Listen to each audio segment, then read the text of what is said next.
Marcela, cuidado, os torcedores organizados acabaram de quebrar aqui um monte de vidro do ônibus. Eu falei, do ônibus? De que ônibus? Do ônibus do Palmeiras. Eu falei, do ônibus do Palmeiras? Eu achei que era do ônibus adversário, de um ônibus que estava passando, que já era um absurdo. A cena que vem na minha cabeça, isso até repercutiu internacionalmente, de um torcedor do Atlético que foi pisoteado por uns 14 ou 15 do Vasco da Gama. Eu fiz um jogo Inter e Banfield em 2010, na Libertadores, lá na Argentina. Os jogadores do Inter estavam aquecendo na beira do campo na minha frente e os torcedores, tinha uns 3, 4 caras imitando um macaco do meu lado. E no caminho do metrô, os cânticos eram cânticos muito violentos. Eram cânticos que, por exemplo, mencionavam mortes que haviam acontecido em brigas de torcida anos antes e tal. Diziam que iam matar porco.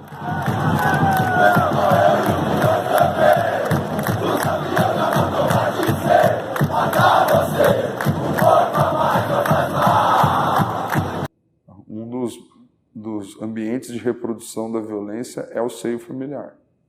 A segunda veia de reprodução da violência é a escola. Inspetores, professores, a burocracia escolar, ela vai tratar determinados alunos com violência. Em terceiro lugar, o Estado, sobretudo a parte da Polícia Militar.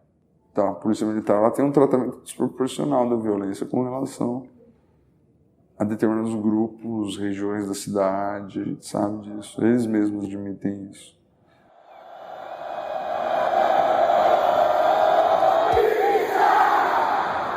Se um torcedor de organizada se assumisse gay, a relação mudaria com os outros membros?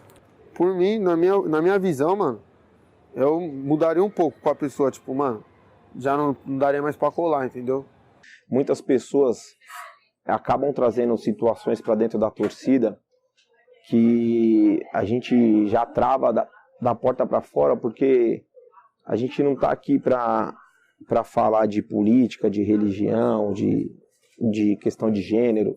A gente tá aqui pra falar do Palmeiras, né? Tipo, não usa brinco, o cabelo loiro, esses bagulho, entendeu, mano? Toda torcida tem a sua ideologia, entendeu, mano? É difícil a gente encontrar uma torcida que abrace um torcedor gay. Eu não vejo, assim, ninguém de boa vontade abraçando. A torcida organizada, por exemplo, do Palmeiras abraçando um torcedor gay. Não vejo. Por mais que o alvo desse xingamento, o goleiro adversário, não se ofenda com um grito de bicha, esse é um grito que ofende a sociedade, né?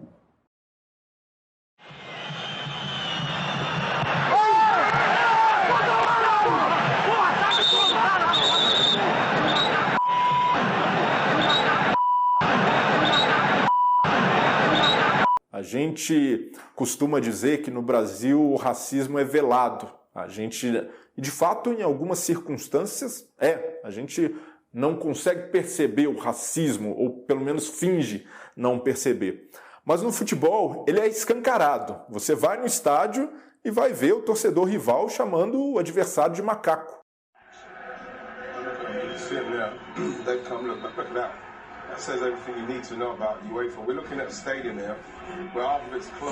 Uma das poucas possibilidades de ascensão social do negro na sociedade brasileira é sendo jogador de futebol. Por quê? Porque não é uma função ligada aos atributos da racionalidade, da cabeça, da razão, da gerência, da administração, do capital. O futebol lida mal ainda com essa questão do racismo. Acho que um meio bem racista estruturalmente. Os presidentes de clubes são quase todos brancos. Os treinadores, como a gente pôde ver agora, essa manifestação recente do Roger Machado, são treinadores quase, em sua maioria, são brancos. E você tem um número de jogadores negros bem elevado, né? Então mostra que os negros não ascendem nem num lugar onde eles são referência. A ofensa, a injúria, né, ela é só o sintoma, né, dessa grande causa social que nós temos, porque a responsabilidade é de todos nós, mas a culpa desse atraso depois de 388 anos de escravidão é do Estado. Gente, é muita animação, muita cerveja voando. Ai! Foi legal, né? Isso não precisava, mas aconteceu e vamos seguir o baile por aqui.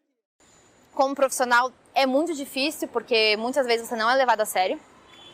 E como espectadora, tem muito essa questão do assédio e também a ideia de mulher não sabe nada sobre futebol. Ainda é muito machista, em tudo, em todos os aspectos. Ainda é um ambiente machista para torcedor e para torcedora, ainda é um ambiente machista no jogo, quando a gente vê as mulheres jogando muito menos do que os homens, ganhando muito menos que os homens, e aí a gente pode entrar nessa discussão que é muito longa, e ainda é muito machista também na parte da imprensa. Quando eu fiz o meu documentário, eu entrei com a polícia, eu estava ao lado dos policiais, e a torcida me xingava, me falava um monte de coisa, era assédio para todo lado, mesmo junto dos policiais. Eles até tentaram me defender, mas não tem o que você fazer nessa situação, a não ser falar, cara, você não pode falar isso. A gente viu no Irã uma torcedora ter de atear fogo no próprio corpo para reivindicar o direito de frequentar o estádio. Então, acredito que para ter a igualdade ainda vai levar muito tempo e vai ser necessário que as mulheres passem a ocupar esses postos de comando no futebol.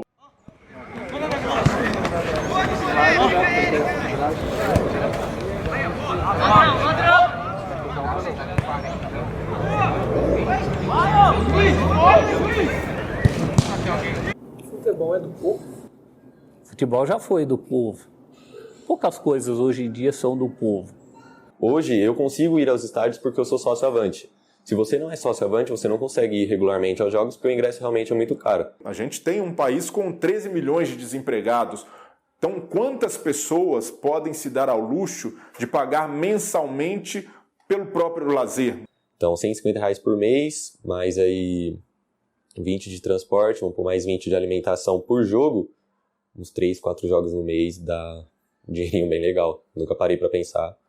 Existe a elitização nos estádios? Alguém tem dúvida? Não é nem elitização, é uma higienização. Né? Eles querem mudar o perfil de quem frequenta aquilo. Só que o futebol, cara, ele é a paixão nacional. É o povão que gosta, entendeu? E esse processo de encarecimento dos ingressos, né, no estádio de futebol afastou essa possibilidade e a oportunidade, talvez a única para muitas pessoas terem de ter alguma atividade, acompanhar alguma atividade esportiva. Olha, eu entendo que o futebol é cada vez mais um evento caro, onde a contratação de jogadores, técnicos, o custo dos estádios, tudo isso é de um alto custo e o valor do ingresso ele tem que ser de alguma forma proporcional a esse custo, guardada, lógico, a capacidade de compra do povo brasileiro. Poxa, ingresso caro, só assim vamos bancar elencos. E as pessoas que estão excluídas do futebol, que antes lotavam a geral, que lotavam o tobogã do Pacaembu, para onde elas foram?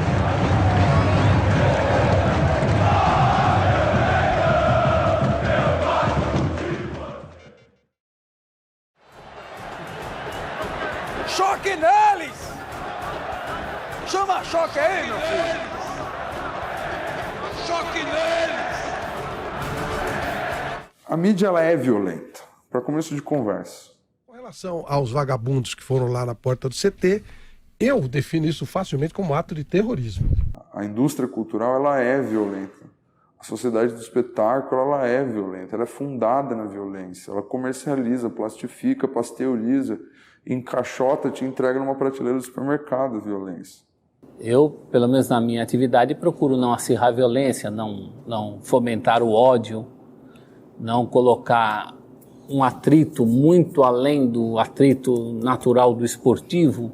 É uma medida difícil porque da rivalidade ao ódio, às vezes é um pulo. Eu enxergo que a mídia hoje, infelizmente, ela não tem tanta credibilidade, porque é uma mídia parcial e que divulga algo de acordo com o seu interesse. A mídia não resolve o problema, nós não somos agentes desse negócio. Quem tem que resolver o problema disso aí são os personagens, os envolvidos diretamente, que são os jogadores, são os técnicos, são os dirigentes, as autoridades, que tem que dar segurança ao cidadão e ao trabalhador, e eles são todos trabalhadores. Nosso papel é esse. Nós também somos vítimas disso. A mídia mostra o que interessa a eles, que é 3 gato pingado briga, eles querem mostrar isso, quer falar que a torcida inteira só tem vagabundo. É isso que a mídia mostra, fala da gente. A mídia não gosta da torcida organizada. Pra eles, podia acabar.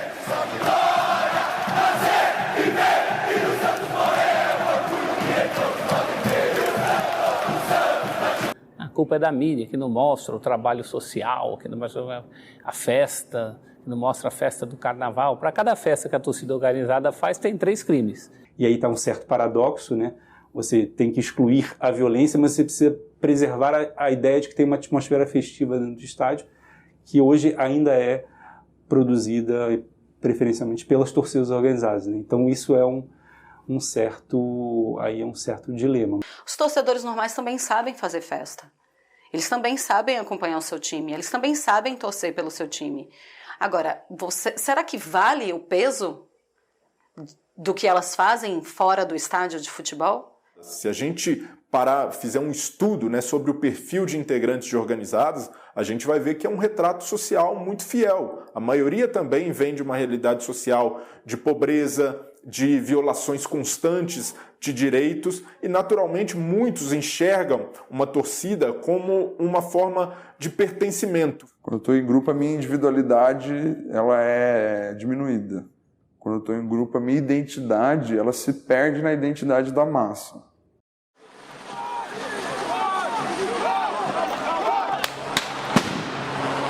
Tá mais do que provado que torcida única no estádio não resolve nenhum tipo de violência, até porque a gente sabe que, independente de ter torcida no estádio ou não, os torcedores que vão para brigar, eles fazem isso, na maioria das vezes, longe do estádio. Qual é a graça do futebol sem a torcida, né? A torcida única foi uma medida drástica tomada há alguns anos atrás diante da grande violência que era verificada. Você xingar uma torcida adversária, você zoar eles, cantar uma música provocando, é sem dúvida muito, muito melhor. Torcida única é aquela coisa assim, sabe? É quando a nossa política de segurança não consegue ir para canto nenhum, porque é incompetente, e aí fala assim, tem uma solução.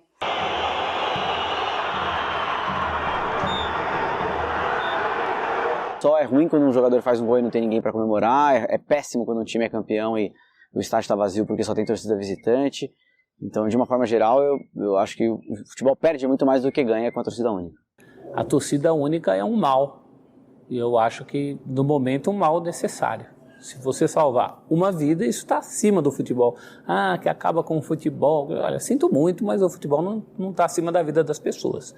É inadmissível que o cara esteja brigando no final de semana e que no outro ele também esteja, e que ele não seja punido por isso. Mas, por exemplo, se você tem um episódio de violência na arquibancada e o clube consegue identificar aquele torcedor e consegue, por exemplo, banir esse torcedor de frequentar o seu estádio, isso pode ser uma maneira de minimizar e evitar que esse tipo de episódio se repita. A punição criminal é sempre individual. É apurado o que cada integrante fez e é responsabilizado na medida da sua culpabilidade. Mas, se uma determinada torcida, elementos da torcida, reiteram atos de violência, pode haver uma suspensão dos trabalhos da torcida. Então, ao invés de matar o problema na raiz, através de pesquisa, de inteligência, acaba acabando com a festa do que resolver o problema da violência. Então, a violência do futebol não vai acabar dessa forma. Não vai acabar com nenhuma medida que a polícia tomar.